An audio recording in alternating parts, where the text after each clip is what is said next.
1969, the early part of 1969, my mother was diagnosed with cancer, and it was in the late stages.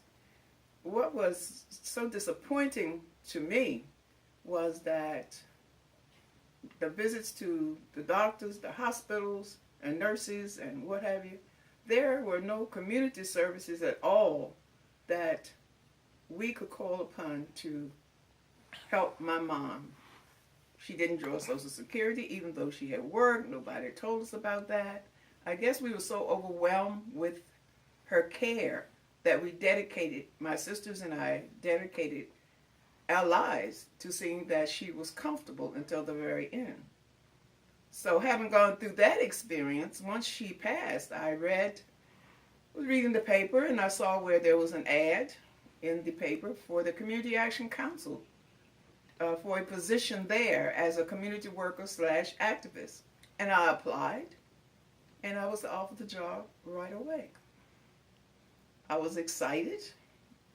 I worked there for 36 years, ended up being the director of the agency for the final 18 years of my employment.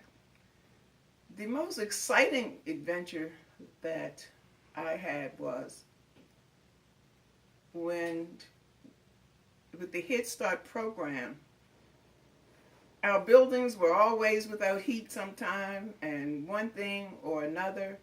And the county executive, who was Jim Roby at the time, told me that, Dottie, we cannot throw good money away. I'm going to build you a Head Start center.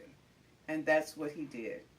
We did it together. And it was the first time, as I understand, in the history of the country that a partnership existed between the federal government, the local government, state government, and a nonprofit agency.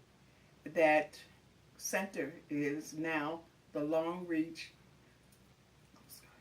the Dasher Green Head Start Center, the first community partnership with all phases from the government.